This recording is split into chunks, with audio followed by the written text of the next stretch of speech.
사람들은 왜 성탄절을 기다릴까?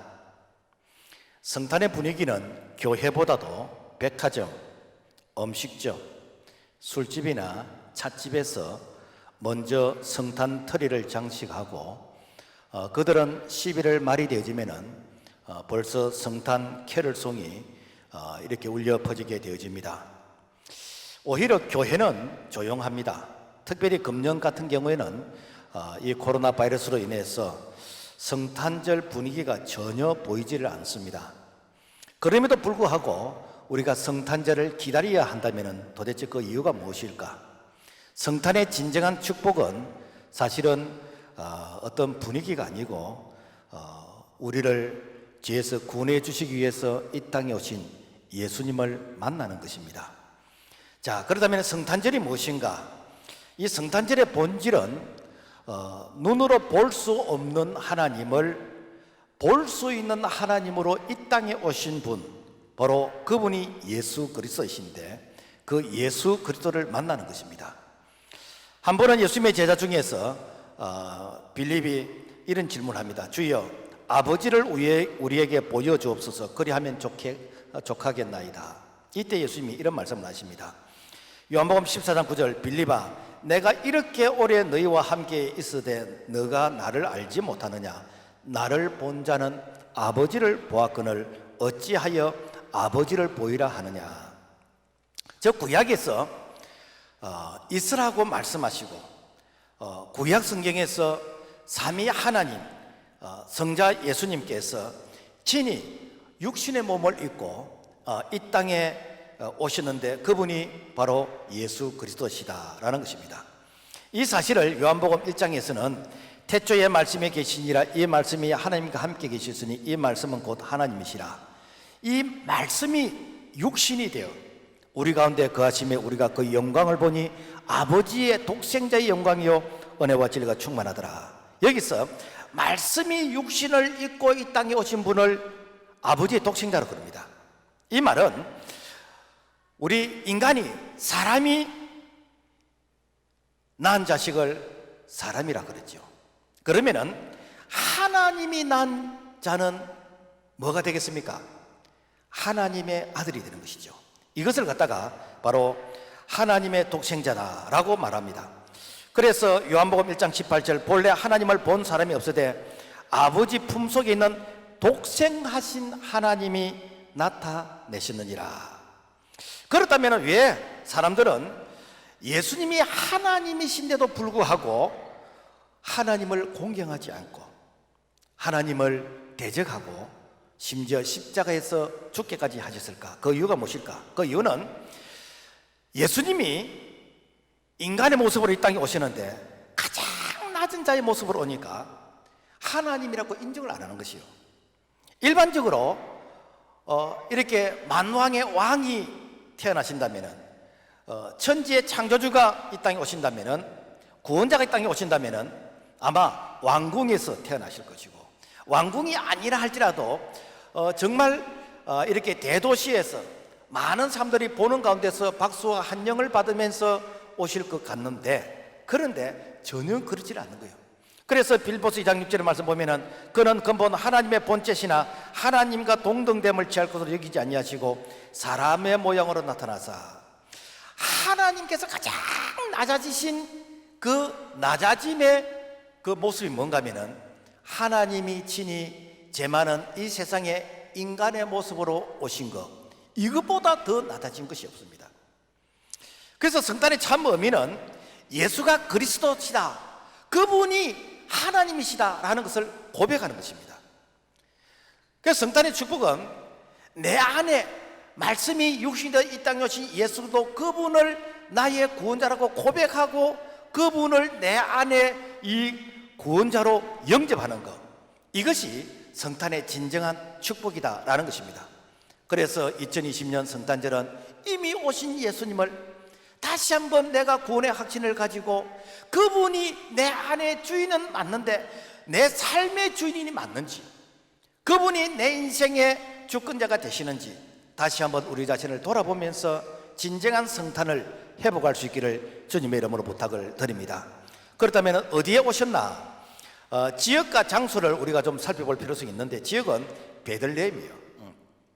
주전 한 700년경 미가 선자를 통해서 앞으로 구원자가 이 땅에 오실 것인데 그분은 베들레헴에서 오실 것이다 라고 말씀하십니다. 그래서 미가서 5장 2절의 말씀 보면은 베들레헴 에바라다야 너는 유다 족속 중에 작을지라도 이스라엘을 다스릴 자가 너에게서 내게로 나올 것이라. 그의 근본은 상고의 태촌이라.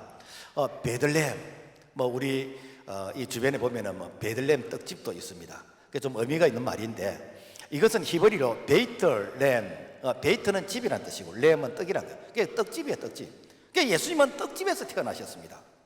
왜 예수님께서 이 베들렘에서 이렇게 떡집에서 태어나시는가? 그 이유가 무엇인가? 그것은 장차 자신이 온 인류의 생명의 떡이 되어 주시기 위해서, 그래서 예수님께서 떡집에 태어나신 거죠. 그래서 요한복음 6장 48절 말씀 보면은 내가 곧 생명의 떡이로다 라고 말씀하십니다. 실제 예수님은 우리에게 생명의 떡이 되어 주셨어요. 이것이 무엇인가?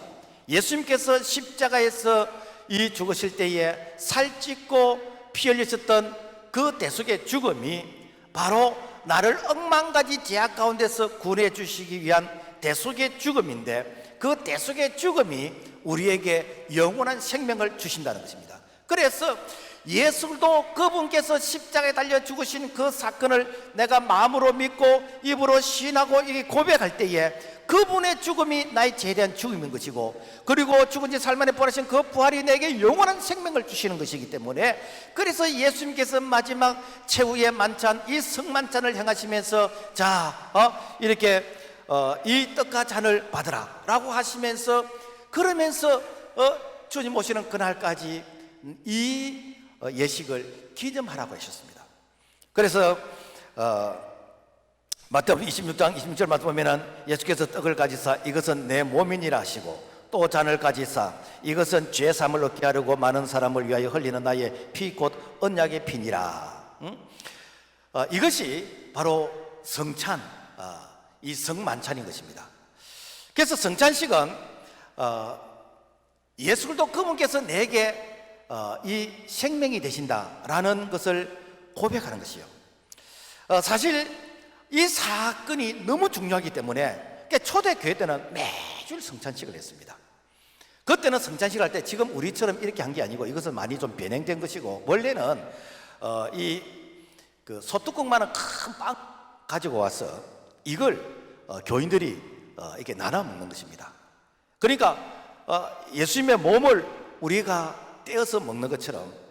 그런데 그 시대가 뭐 이렇게 좀 춥고 배고픈 그런 시대였잖아요. 그러니까 집에서 잘 못 먹고 있다가 교회 와서 성찬할 때 이 떡을 이렇게 뭐 한 주먹 뜯어서 이렇게 먹었어. 그러다 보니까 뒤에 사람들이 먹을 것이 없어. 그래서 골드에서 보면은 시장 한 사람들은 집에서 조금 요기를 하고 와서 먹어라. 그리 해도 원래 교회에서 먹는 게 맛있거든요. 그래서 이게 떡을 많이 먹다 보니까 자꾸 이제 분쟁이 생기는 거라. 아니 뒤에 사람도 생각하고 좀 적게 먹어라. 아닌데 예수님의 몸이니까 나는 예수님의 몸이 내 안에 생명 되길 나는 원한다 하면서, 그래서 자꾸 좀 먹다 보니까 분쟁이 생기는 거야. 그래서 이러면 안 되겠다. 그래서 칼로가 딱 잘랐어. 우리 교회도 이렇게 원래는 이 떡덩어리를 이렇게 떼먹게 하는데 너무 뒤에 사람에게 양보를 많이 한다고 조금 밤알처럼 뜬데 조금 크게 떠도 됩니다.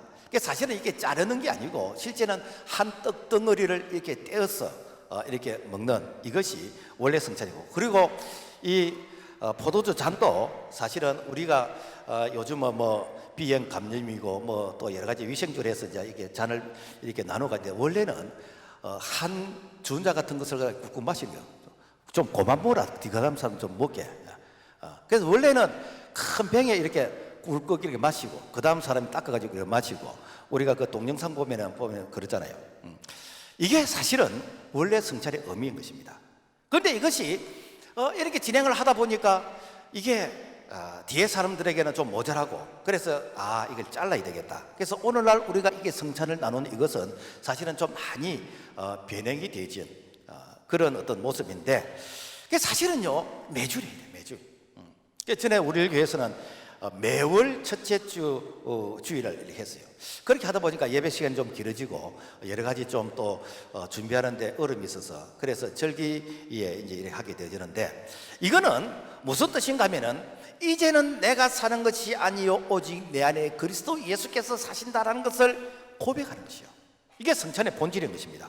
그래서 이 성찬은 내 안에 그리스도가 사신다는 걸 고백해야 되기 때문에 이 구원의 확신이 없는 사람, 예수가 구원자라고 고백하지 않는 사람은 이것은 주님의 살과 이 피에 내가 장난스럽게 참여하기 때문에 사실 이런 것들을 헌법으로서 이제는 규제를 하고 있죠. 자, 이 세상에서는 먹어도 죽는 음식이 있고, 그리고 먹으면 영원히 사는 음식이 있습니다. 그러니까 먹어도 죽는 음식이 무엇인가? 이게 사실은 만나요. 너희들이 광야에서 매일매일 만나를 먹지 않느냐? 그 만나를 먹으면서 너희들이 40년 동안 광야에서 너희들이 살지 않았느냐? 그러나 먹어도 너희들은 죽었다. 그런데 내가 주는 떡을 먹는 자는, 하늘에서 내려온 이 떡을 먹는 자는 영원히 죽지 않고 영생을 얻게 되진다. 그래서 예수님께서 우리에게 영원한 양식이 되어주기 위해서 하늘에서 내려오신 떡인데 그분이 누구신가? 바로 예수 그리스도의 탄생이다라는 것입니다. 그래서 요한복음 6장 51절 말씀 보면은 나는 하늘로서 내려온 산떡이니 사람이 이 떡을 먹으면 영생하리라. 인자의 살을 먹지 않고 인자의 피를 마시지 않으면 너희 속에 생명이 없느니라. 그래서 예수님께서 우리에게 떡이 되어 주시기 위해서, 우리에게 생명의 떡이 되어 주시기 위해서, 너희들이 세상에서 먹는 음식은 먹어도 죽지만 내가 주는 하늘에서 내려온 이 양식은 영원히 죽지 않기 때문에 내가 너희들에게 이 베들레헴에서 탄생한 의미가 그런 의미라는 것이죠. 뭐 세상에서는 가이사 아구스도가 뭐 이렇게 고향에 가서 호적하라, 이것은 하나님의 뜻을 이루기 위해서 역사에 쓰임받은 것밖에 없습니다. 자, 그렇다면은 그 쓰임받은 것이 이 베들레헴에서 오셨는데, 그러면은 왜 마구간에서 탄생했을까? 장소가 예수님은 가장 천박한 낮은 곳, 그 마구간에서 탄생하셨는데, 그것도 그 아기를 누울 수 있는 그런 침대가 없어가지고 말구유, 그러면 말죽통, 소가 여물을 먹는 그 죽통, 뭐 이게 말죽통 모르는 이 젊은 사람 많을 것 같는데 조그마한 애기 욕조 같은 거기에다가 예수님을 누이셨습니다. 여러분, 세상에 아무리 못 살아도 남의 마구간에서 애기 낳는 사람 어디 있겠습니까? 그리고 아기를 누일 그런 어떤 뭐 따뜻한 곳이 없어서 이렇게 말죽통에다가 이렇게 예수님을 누일 수 있는 그런 행편이 있는 사람이 어디에 있겠습니까? 그런데 왕이신 예수님은 말죽통에 거기에 누웠어요. 이것이 그냥 단순히 그냥 가난해서 뭐 이렇게 예수님께서 하룻밤 묵을 수 있는 그런 장소가 없어서 마구간 그리고 말구유에 예수님이 누우셨을까? 사실은요, 예수님이 하시는 이런 모든 사역에는 다 영적인 의미가 있습니다. 그 의미는 무엇인가? 예수님께서 마구간에 오셨다는 것은 가장 낮은 자의 친구가 되어주시기 위해서. 여러분요, 예수님은 내 행편 모르실 거다. 아닙니다. 여러분, 예수님보다 오늘 우리가 낫잖아요. 아무리 힘들고 뭐 행편이 어려도 예수님보다는 낫잖아요. 예수님께서는 공중에 나는 새도 집 있고 여도 굴이 있구만은 인자는 머리 둘 곳이 없을 만큼 태어나실 때도 마구간에서 태어나셨어요. 이거는 무엇인가? 가장 낮은 자의 그런 눈높이 친구가 되어주시기 위함인 것이고, 그리고 예수님께서 말구유에 이 말죽통에 예수님께서 이렇게 태어나신 것은, 이것은 내가 너희의 이 먹이가 되어주겠다는 거예요. 내가 너희의 공급자가 되어주겠다는 거예요.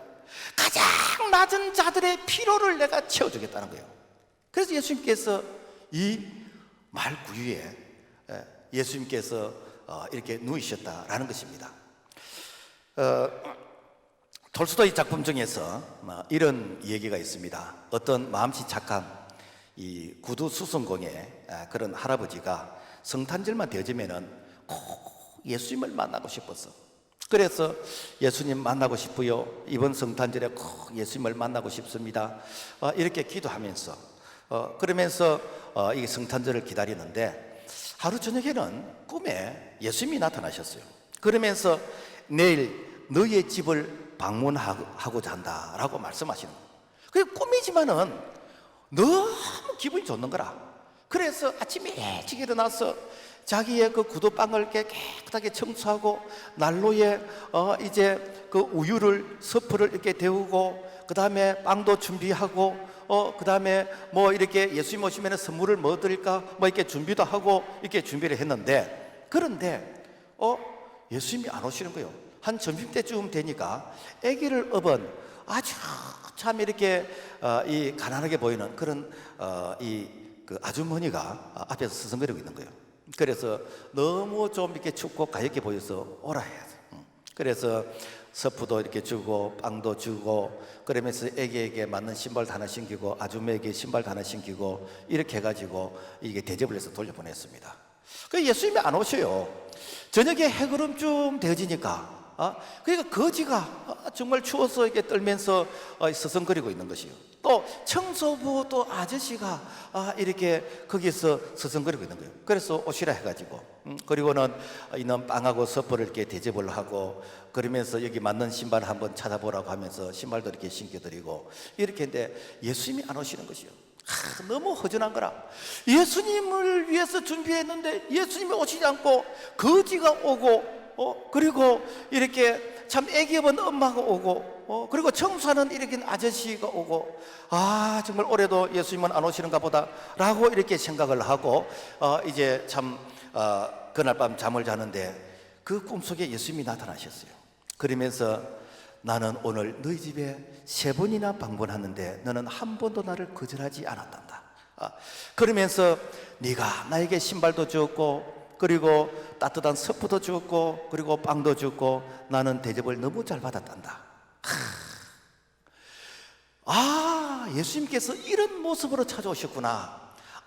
이것이 예수님께서 가장 낮은 곳에 오신 예수님의 그 모습이었구나 라는 것을 깨닫게 되어 있습니다. 사실 우리가 성경 마태복음 25장 40절에서 이렇게 말씀을 쭉 보면은 너희가 여기 내 형제 중에 지극히 작은 자 하나에게 한 것이 곧 내게 한 것이니라. 우리가 예수 믿으면은 형제 자매 그러잖아요, 그죠? 요즘은 이런 말에 오해가 있으니까 이제 이런 말들을 잘 안 쓰고 뭐 언니, 오빠 그러고 뭐 집사님하고 이제 그런데 이게 70년대, 80년대 이 전까지만 하더라도 거의 형제님, 자매님하고 뭐 그랬습니다. 그런데 예수님께서 예수 안에서 십자가의 보혈로 구원받은 자들은 한 형제고 자매인 것이요.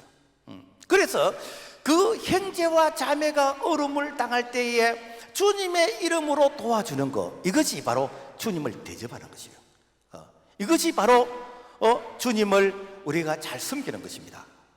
그래서 이번 성탄절에는 뭐 이게 다 뭐 어렵고 하겠지만은 그 중에서 특별히 우리가 이렇게 참 오지에서 선교 사역을 하고 있는 선교사님들 또 우리 교인들 중에서 어려움을 겪는 분들 우리가 좀 도왔으면 좋겠다 싶은 생각이 듭니다. 그래서 우리가 돕는 선교사님들 중에서는 중국 홍룡강성 영하 30도에서 35도 되어지는 여기에서 탈북자들을 도와요. 탈북자들. 그래서 생명 걸고 목숨 걸고 그래서 식량이 이렇게 전달이 안 되니까 이 떡국을 만들어 가지고 이 떡국을 이제 떡을 해서 이렇게 보내기도 하고 그리고 뭐 약품도 보내고 옷도 보내고 그리고 저 방글라데시에 있는 이 선교사님은 이 고아원하고 이 초등학교 이런 사역을 하는데 그게 이게 이제 성탄절 지나면 이제 영상하고 이게 막 보여줘. 반 이상이 신발을 안 신었어 보면은. 그래서 한 번은 이 학생들에게 영양 섭취로 위해서 그래서 일주일에 한 번은 계란을 먹이시면 좋겠다 이 얘기를 하길래 그래 내가 금요철화 때 우리 교인들에게 얘기했더니 어떤 분이 참 감동을 받았다면서 그래서 아이 이름으로 이렇게 매달 이렇게 20만 원씩 또 헌금을 하시는 분이 있고 너무 감사해서 참 이렇게 그 감사의 그런 이제 전화가 오고 이렇게 하는데 우리가 이 성탄절은 참 백지장도 우리가 맞들면은 좀 낫다 그러잖아요, 그죠? 그래서 우리가 따뜻한 마음을 가지고 서로 나누면서 정말 성탄의 이런 본질을 조금 더 우리가 감각적으로 회복할 수 있는 그런 기회가 될 수 있도록 여러분 많이 동참해 주시기를 바랍니다. 성탄의 축복은 화려한 백화점이나 뭐 카페나 음식점이나 여기서 경험하는 것이 아니에요. 그 낮은 자의 모습으로 오신 예수님, 오늘 우리가 낮은 자의 그런 모습이 될 때만 예수님이 눈에 보이는 거예요. 그리고 예수님께서 마구간에 오셨는데 내 심령이 마구간과 같다라고 고백할 때 예수님이 보이는 것이요. 여러분, 마구간이 어떤 곳입니까? 여러분, 거기에 가축이 똥을 싸고 냄새가 나고 지저분하잖아요. 여러분, 만물보다 부패한 우리의 마음이 여러분 마구간 같잖아요. 주님, 내가 마구간입니다. 내 마구간에 오세요. 주님, 나는 정말 이렇게 죄인 중에 내가 겠습니다. 주님, 나 같은 자 주님께서 찾아오시지 않으면 나는 소망이 없습니다. 바로 이런 자를 주님이 찾아오시는 거예요.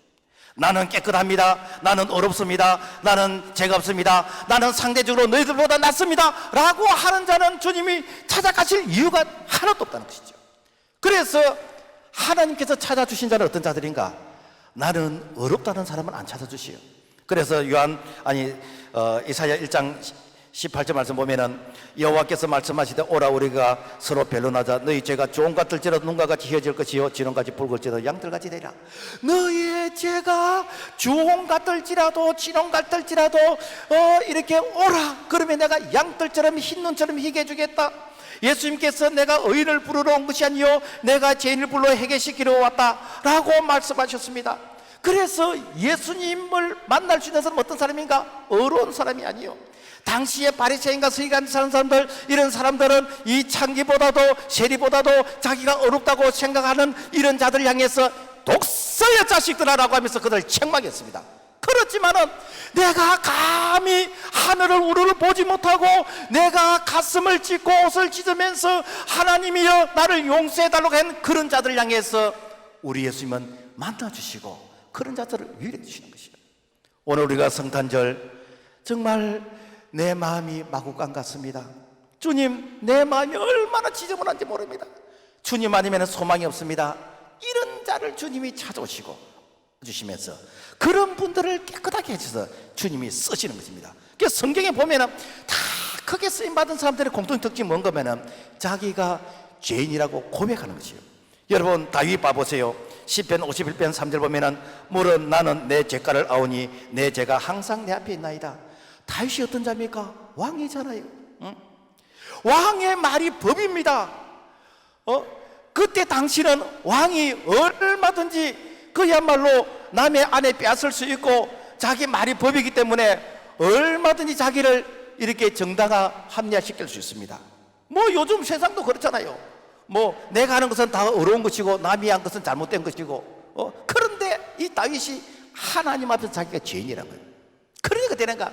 너는 내 마음에 합한 자다. 여러분이 사도 바울은 어떻습니까? 디모데전서 1장 15절 그리스도 예수께서 죄인을 구원하시고 세상에 임하셨다 하였도다. 죄인 중에 내가 개순이라. 주님, 세상 모든 사람들이 다 죄인이지만 그 중에서 내가 죄인 중에서 최고 개수입니다.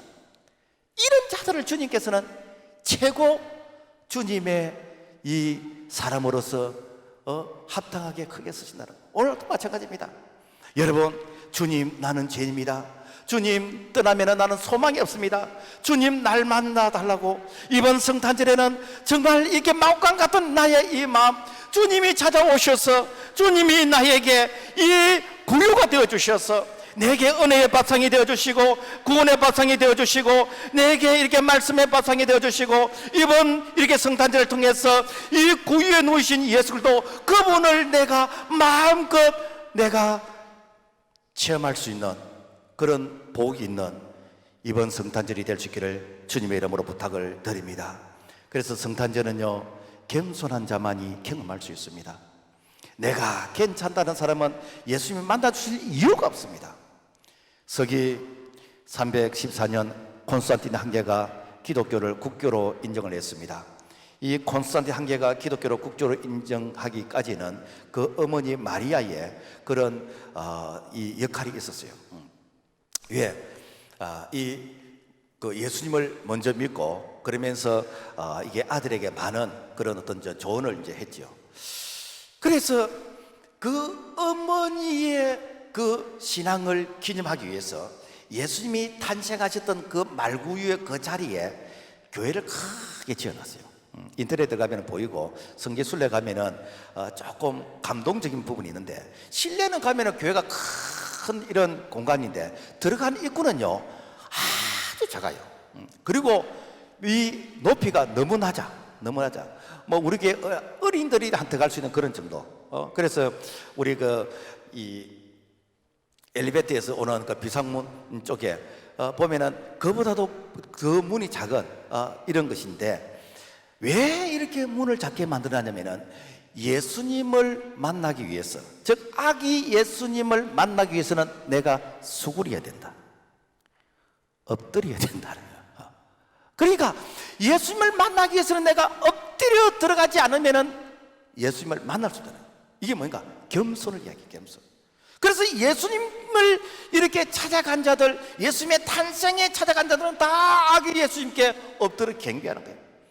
동마바설이 황금과 유향과 몰약을 가지고 엎드려 경배하고, 이 목자들이 경배하고, 자 이렇게 이거 예수님을 만나기 위해서는 내가 겸손하게 엎드려야 되는 것입니다. 오늘날도 마찬가지입니다. 우리가 은혜 받는 것은 똑같이 여러분 말씀이 선포돼도 어떤 사람은 은혜를 받았고 어떤 사람은 마음이 거칠어집니다. 여러분요, 그 차이가 무엇입니까? 내가 겸손하게 기도의 무릎으로 엎드리고 내가 겸손하게 하나님 앞에서 엎드린 자에게는 우리 주님께서 은혜를 주시고 일으켜 주시는데, 내가 괜찮다고 생각하면 주님이 만나 주실 이유가 없지요. 이번 성탄절은 정말 우리 예수님께서 베들레헴에 오시고 말구유에서 말죽통에서 누이셨던 그 예수님, 참 나의 필요를 공급해 주시기 위해서 말죽통에 오신 그 예수님을 우리가 겸손히 엎드려서 참 예수님이 날 위해서 이 땅에 오셨다는 것을 경험할 수 있는 성탄절을 통해서 우리 가정에 놀라운 은혜와 축복이 임하기를 주님의 이름으로 부탁을 드립니다. 예수님이 만나 주신 자들은요, 두 가지의 그런 이 모습이 있습니다. 하나는 예수님께서 찾아가서 만나 주신 자가 있고, 또 한 분류는 내가 찾아가서 예수님을 만난 사람이 있습니다. 그러면은 그 예수님께서 만나 주신 자들은 어떤 자들인가? 여러분, 마리아예요. 여러분요, 이 마리아는요 사실 은혜를 입은 자여라고 했는데 실제 마리아는 원하지 않았습니다. 왜? 그 당시에 처녀가 아기를 가졌다 그러면은 오해로 인해서 동네 사람들이 이렇게 돌멩이를 들고 그야말로 집단 폭행을 통해서 죽을 수도 있습니다. 지금도 중동에 가면은 그 명예살이라는 게 있잖아요.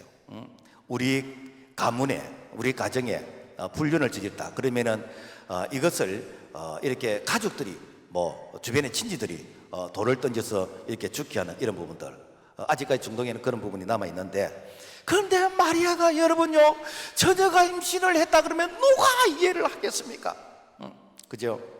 그런데 우리 예수님께서 이 마리아에게 위로를 주시는 것이요. 위로를 주시는 거예요. 태어날 아기는 이름을 예수라라. 이는 자기 백성을 지어서 구원할 자이십니다. 그래서 마리아는 일평생 동안 그것을 마음에 딱 새기고 있는 것이요. 그리고 요셉, 이 결혼을 약속한 이 마리아가 여러분 임신을 했는데, 여러분 마리아는 본인이 직접 이렇게 참 천사를 통해서 예수님을 만나서 자기는 이렇게 수용을 했지만은 이 요셉은 이해가 안 되잖아요. 그죠? 이해가 안 되는 거예요. 뭐 조금 썰렁한 얘기인지 모르겠는데, 그 연예인 교회가 있었습니다. 지금은 그 교회가 누르교회로 바뀌었는가. 여튼 그래서 옛날에 연예인들만 이렇게 모여가지고 예배를 드리는 그런 시절이 있었어요.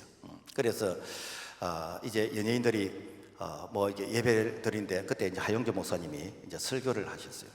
설교하는데 이렇게 이 마리아가 성령으로 잉태되어서 그래서 이 태어난 자가 이 구원자 예수 그리스도다라고 이렇게 설교를 하는데, 보통 일반적으로 설교하면은 그냥 가만 듣고만 있잖아요. 그런데 저 중간에서 손을 탁 들면서, 목사님, 나 아무리 생각해도 그 이해가 안 되는데요. 그러니까 목사님이 다시 말씀이 육신이 되어 이 땅에 오시고, 그래도 이해가 안 되나? 목사님, 그래도 이해가 안 되는데요. 그러니까 설교를 하다가 예배 시간에 갑자기 분위기가 이상하게 돼버려. 그래서 또 이렇게 목사님 이해가 안 되는데, 그러니까 고봉서가 탁 일어나더면, 마리아의 남편 요셉이 괜찮다는데 네가 무엇이하고 이해를 못해? 요셉이 괜찮다는데, 여러분, 내가 뭐 이해가 안 될 게 뭐 있습니까? 요셉 마음만큼 여러분 이렇게 처절한 마음이 있겠습니까? 여러분요, 요셉은 그런 상황 가운데서 참 이렇게 수용을 하는 것입니다. 목자들은 어떤 사람입니까? 목자들은 들에서 양을 지키고 있는데 천사가 와서 그들에게 참 이렇게 소식을 전해줍니다. 여러분, 목자들이 그 소식을 들은들 여러분 자기하고 무슨 상관이 있습니까? 그죠? 그런데 아기 예수님 탄생한 곳에 가서 경배하잖아요. 여러분, 다 만나주신 것이 앞으로 주님의 사역하고 다 연관이 있어요. 앞으로 예수도 그분께서 이 목자가 되어주시기 위해서, 양의 문이 되어주시기 위해서, 오늘 우리 김양, 이양, 박양, 정양의 이 목자가 되어주시기 위해서 예수님이 이 땅에 오셨는데, 그 목자이신 참 목자이신 예수도 그분에게 이렇게 양치기도 목자들이 경배하는 것이, 이것이 지극히 당연하잖아요. 뿐만 아니라 시몬은 참 주야로 성전에서 기도하다가 아기 예수님을 안아보는 영광을 얻게 되어지는 것이고, 이 선자 안나는 결혼한 지 7년, 가보된 지 84년, 뭐 몇 세에 결혼한지 모르겠지만 적어도 100살이 넘었을 것입니다. 그런데 참 주님의 위로를 기다리면서 늘 성전에서 참 이렇게 기도하는 이런 모습, 그런 자에게 이 아기 예수님을 알아보는 그런 영광을 얻게 되어진 것입니다. 자, 여기서 중요한 것은 이 예수님을 만난 사람들은 예수님께서 그들을 찾아가서 만나 주셨는데, 이것이 무엇인가? 예수님이 이 땅에 오신 바로 이유, 목적이라는 거예요. 예수가 무엇이지요? 이는 자기 백성을 죄에서 구원할 자이십니다. 다른 말하면 하나님이 택한 백성들을 찾아가서 만나주시는 것이요. 오늘 내가 예수님을 만났다, 내 실력이 아니에요. 예수님께서 나를 찾아와 주신 것입니다. 그렇다면 오늘 내가 예수 믿고 구원받은 거 얼마나 감사합니까? 나 같은 자, 마치 마군과 같이 더럽고 냄새나고 추하고 사람들이 다 나를 피했는데 예수님만 내게 찾아오셔서 내게 이 구유의 먹이가 되어주시고, 이 우리에게 은혜를 주시고 말씀을 주시고, 우리가 정말 사람답게 살아갈 수 있도록 우리를 이렇게 새롭게 해주신 것, 이것이 바로 예수님이 우리를 만나주신 은혜인 줄로 믿습니다. 그런데 내가 찾아가서 만난 자가 있다는 거죠. 그런 자는 어떤 자인가? 동방박사예요. 이 동방박사는 유다 백성들이 바벨론 포로로 이렇게 잡혀갔을 때에, 이때에 그 흩어져 있는 유대인들을 갖다가 디아스포라 유대인이다라고 얘기합니다. 다른 말로 하면은 우리가 제1동포, 제1동포, 뭐 제중동포, 뭐 이런 자들입니다. 그 소위 헬라파 이 유대인들인데, 이들은 늘 조국에 대한 그리움, 고향에 대한 그리움, 그리고 남의 그 나라에서 살다 보니까 여러 가지 사실은 불이익을 이렇게 당하고 있는 이런 현실. 그래서 늘 메시아가 와서 자기들의 그런 어떤 신분 상승과 자기들의 이제 당하고 있는 이 어려움을 회복시켜 주실 것을 기다리고 있는 것이요. 그런데 이분들이 족보가 누굽니까? 유대인들이었잖아요. 유대인들. 그러니까 그들이 성경을 아는 거라, 말씀을 아는 거라, 예수님께서 어디에 탄생하실 것이고 어떤 모습으로 오실 것이고 그때는 어떤 징조가 있을 것이라는 것을 그들은 아는 것이라. 그러니까 이것을 구준을 위해서 쭉 이렇게 전해주는 것이죠. 그래서 BC 700년경에 미가 선자를 통해서 예수님의 탄생은 베들레헴에서 탄생하실 것이다 라는 것이 예언이 되어져 있고, 그리고 이사야 7장 14절의 말씀 보면은 그러므로 주께서 친히 징조를 너에게 주실 것이라, 보라 처녀가 잉태하여 아들을 낳을 것이고 그 이름을 임마누엘이라. 예수님의 탄생은 이 처녀를 통해서 탄생하실 것이 예언이 되어져 있고, 그리고 예수님이 탄생하는 그때에는 이상한 하늘의 징조가 있게 될 것인데, 민수기 24장 17절 한 별이 야곱에게서 나오며 한 규가 이스라엘에게서 일어나서 한 별이, 즉 이렇게 왕으로서 오실 자가 이제 이상한 그런 어떤 별의 징조로서 오실 것이다 라는 것입니다. 그러니까 이 디아스포라 이 유대인들이 헬라파 이 유대인들이 그걸 이제 구원자의 그런 위로를 기다리고 있다가 문득 보니까 하늘에 이상한 별이 이게 뜬 거예요. 아, 맞다. 그 구약에서 예언했던 그 말씀이 지금 이루어지구나 라고 하면서 그들이 이제 그러니까 저 페르시아 이게 쪽 지역인데 저기 이라크 그쪽 지역이에요. 그래서 거기에서 이제 이 베들레헴까지 이 그 거리가 한 1000마일 한뭐 1200마일 지도상으로 이 정도 되어지면은 교통이 발달하지 않는 그 시대에 낙타를 타고 이렇게 여행을 한다 할 때 한 석 달 정도 걸리는. 그러니까 뭐 밤에는 좀 자야 될 것이고 뭐 가다가 이렇게 좀 쉬어야 될 것이고 석 달 정도 걸리나. 근데 그 석 달이라는 그것이 여러분 아스팔트 길이겠습니까? 그것이 뭐 잘 닦이진 그리 길이겠습니까? 뭐 강을 넘고 산을 넘고 뭐 이렇게 여러 가지 강도들의 그런 위험도 있을 것이고 이런 힘든 여정을 내가 구원자를 만나기 위해서 메시아를 만나기 위해서 내가 그 여정을 내가 끝까지 인내하면서 갈 수 있었다는 것입니다. 자, 그렇다면은 왜 당시에 예루살렘 대도시 베들레헴 그 주변에 있는 사람들은 이렇게 예수님을 만나지 못했을까? 그 이유는 무엇일까? 그것은 예수님의 탄생에 관심이 없었기 때문에. 사실 구약 성경에 예수 그리스도 그분께서 이 땅에 오실 것을 300번 이상이나 예언을 해놨습니다. 그 예언의 말씀에 대해서 관심이 없어요. 쉬운 말로 하면 등 따지고 배부른 사람들에게는요 예수에 대해서 관심이 없습니다. 관심이 없어요. 그리고 그들이 생각하는 구원자는 어떤 근세를 가진 어떤 그런 모습으로서 그래서 어떤 뭐 이렇게 대도시에서 빛과 번쩍하는 그런 어떤 곳에서 태어나실 거로 생각했지 뭐 예수님께서 베들레헴 그 시골 동네에 그 말구유에서 태어나실 것이라 라는 것은 아예 생각 자체를 안 한 것이죠. 무슨 얘기인가 하면은 여러분 오늘날 우리가 예수님을 만난다는 것은 여러분 교회 가까이 산다고 예수 만나는 거 아니에요. 뭐 이게 교회 울타리 옆에 산다 해가지고 그 사람들이 예수 믿는 거 아니에요. 내가 멀리 있다 해가지고 예수님을 만나는 것도 아닌 것이요. 오늘날 우리가 예수님을 만나는 것은 사모하는 자들이 기다리는 자들이 그런 자들이 예수님을 만나는 거예요. 그러니까 뭐 이렇게 뭐 교회가 멀어서 뭐 신앙이 아니요. 내가 행편이 뭐지 아니에요. 내가 사모하는 마음이 있고 내가 갈급한 마음이 있고 내가 주의 은혜를 그리워하는 이런 마음 그런 사람들에게는 장애물이 이것이 이유가 될 수가 없다는 거예요. 그래서 사모한다는 게 무엇인가? 사모한다는 것은 마치 아기가 태어나면은 이 엄마의 그 젖꼭지를 물고 참 배가 부르도록 이렇게 젖을 빠는 것이요. 누가 안 가르쳐 줬습니다. 저는 이렇게 빤다고 이렇게 교육을 안 시켰습니다. 본능적으로 빠는 것입니다. 그래서 오늘 우리가 신령한 젖을 사모하는 그래서 신령한 은혜를 사모하는 이런 마음으로서 우리가 본능적으로 주님을 찾는 이런 마음을 가진 자 그런 자들을 주님께서 은혜를 주고 만나주시는 거죠. 그래서 이사야 55장 1절 오호라 너희의 목마른 자들아 물로 나오라 돈 없는 자도 오라. 여기서 중요한 것은 목마른 자들아 오라는 거예요. 배부른 자는 오라 소리 안 했습니다. 갈급한 자들은 오라 그랬습니다. 목마른 자들은 오라 그랬습니다. 주님의 은혜와 사랑을 이렇게 그리워하는 자들은 오라는 것입니다.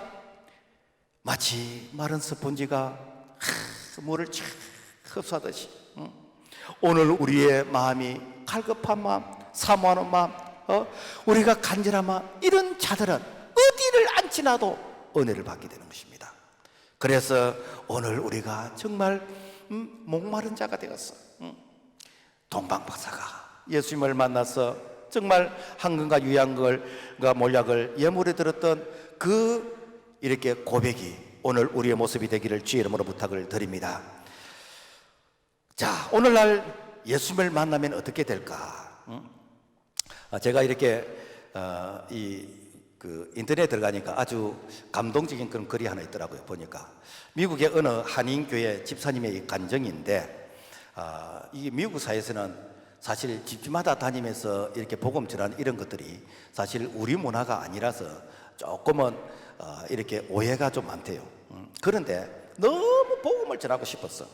그래서 이게 지지만에 다니면서 이제 초인종을 누르면서 이게 복음을 전하게 되는데, 한 집은 와 궁궐 같더래요. 궁궐 같더래요.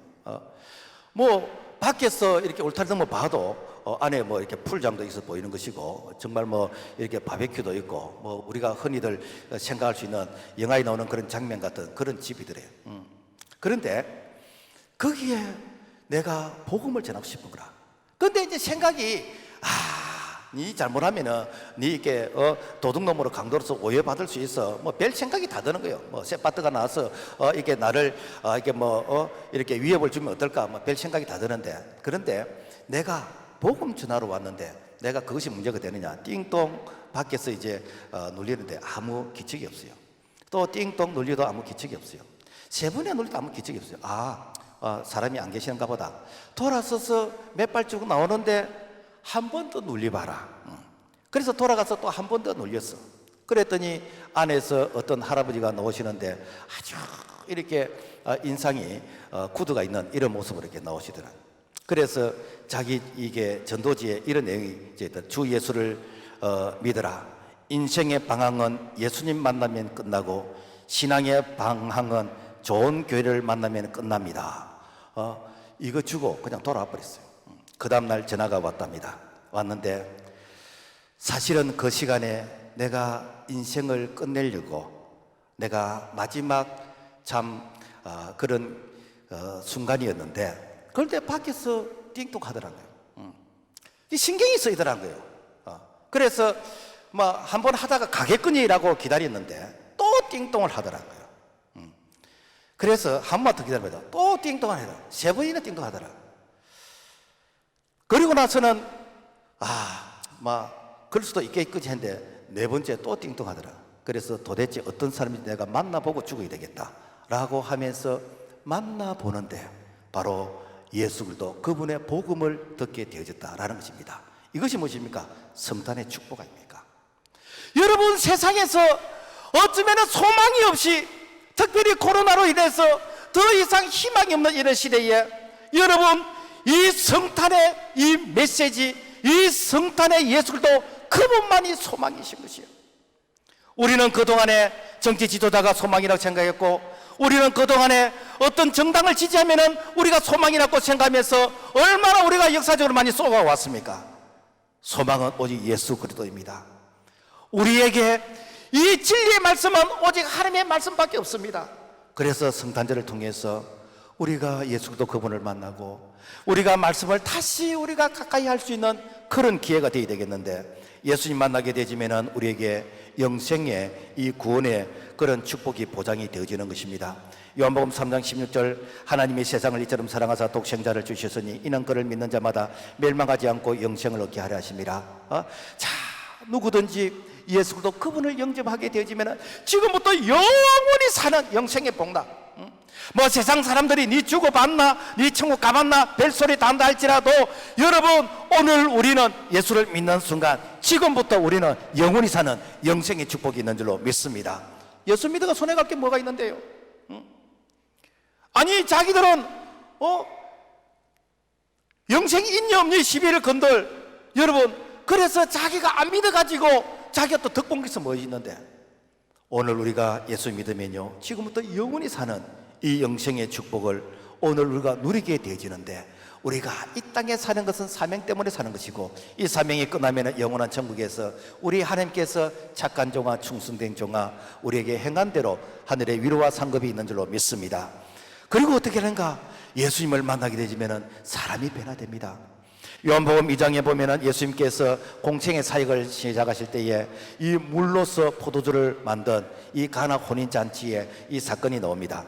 그 2장 9절 보면은 연회장은 물로 된 포도주를 맛보고도 어디서 났는지 알지 못하되 물돈 하인들은 알더라.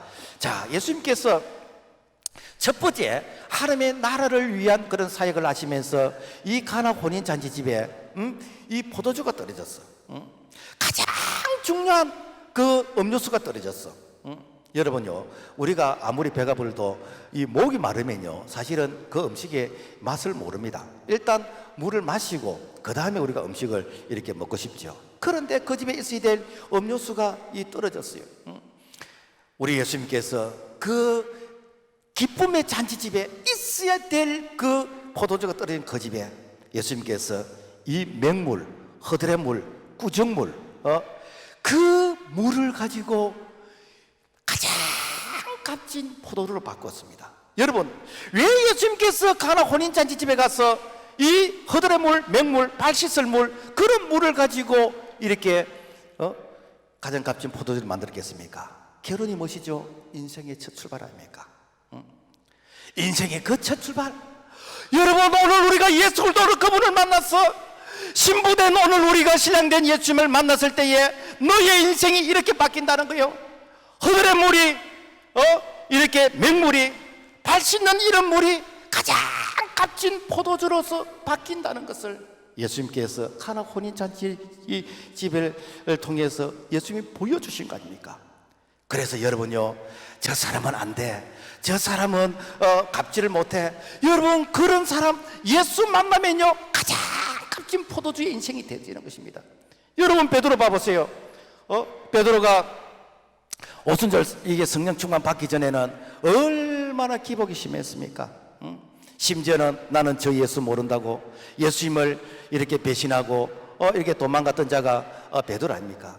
그 예수가 오순절 성령 충만 받고 나서부터는 나는 보고 들은 것을 전하지 아니할 수 없노라 라고 하면서 담대하게 복음을 전하면서, 나는 감히 내가 순교를 해도 나는 십자가에 나는 바로 이렇게 못 박혀 나 죽을 수 없다, 나는 거꾸로 난 달리고 싶다 라고 할 만큼 주님의 증인이 된 거, 이게 변화된 삶 아닙니까?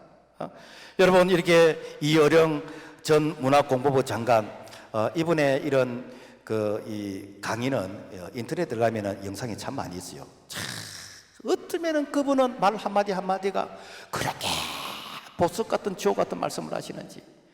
과거에 예수님을 알기 전에는 기독교를 비판하는 일에 자기의 지성을 다 동원해 가지고 안티 이렇게 이 그리스도로 그야말로 얼마나 기독교를 많이 비판했지. 그런데 그분이 예수님을 믿게 되지고 그분이 예수님을 만난 이후로 그분의 어느 한마디 한마디가 얼마나 기독교를 변증하고 있는지, 얼마나 지성인들에게 복음을 전하게 되어지는지, 이게 무엇입니까?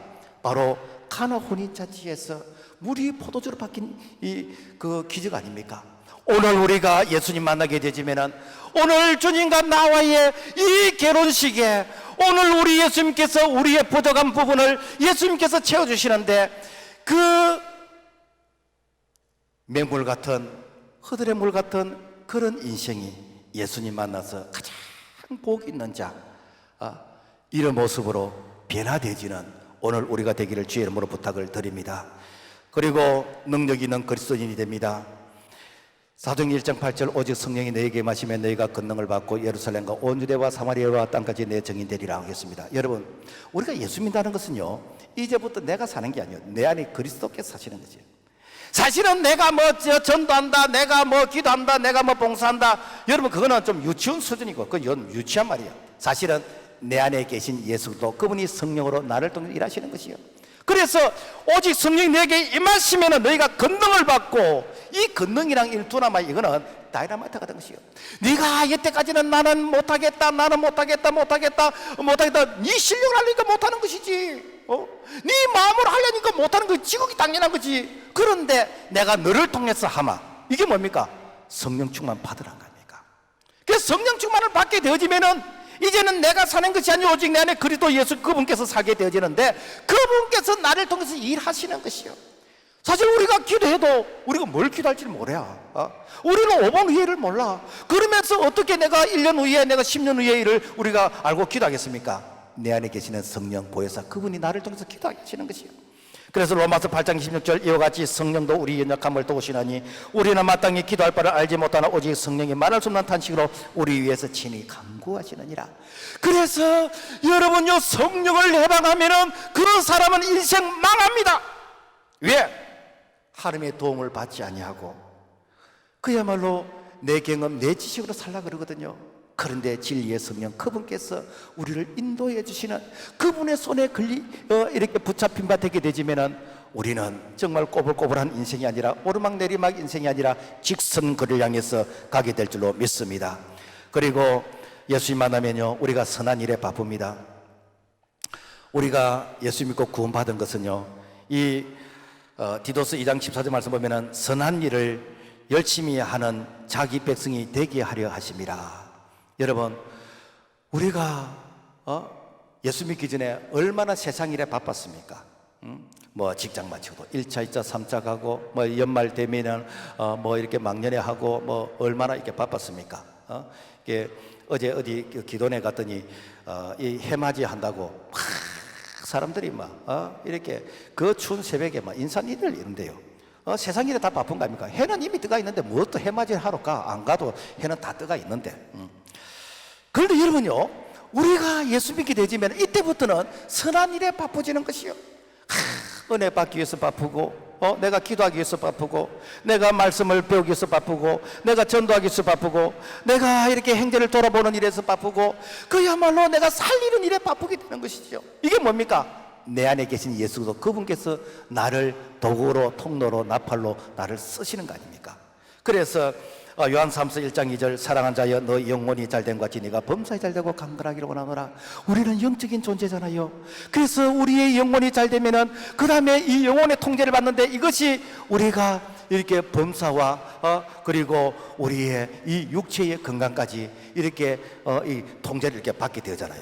그러므로 말미암아 이번 성탄절은 정말 베들레헴 말구에 오신 그 예수님을 오늘 우리 가정에서 내가 신앙의 고백으로 만나게 되시고 그분께서 나를 통해서 대신 사시는 그런 은혜가 임하기를 바랍니다.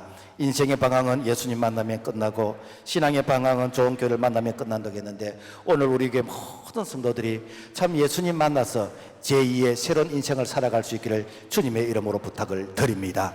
하나님 아버지 감사합니다. 참 마구간과 같은 세상 사람들 어느 누구도 나를 찾지 않고 가까이 하지 않지만은 우리 예수님만큼은 나를 찾아와 주셔서 내게 먹이가 되어주시고 내게 은혜의 참 구유가 되어주시는 그 놀라운 은혜로 말미암아 오늘 내가 사람 대접받고 내가 사람들로부터 참 인정받게 된 거 오직 하나님의 은혜인 줄로 믿습니다. 하나님 아버지 날마다 내 인생의 성탄절이 되게 도와주시고 날마다 이 성탄의 축복 때문에 이 은혜를 나눌 수 있는 오늘 선한 일에 바빠지는 이런 우리의 모습이 되도록 도와주시옵소서. 예수님 이름으로 기도합나이다. 아멘.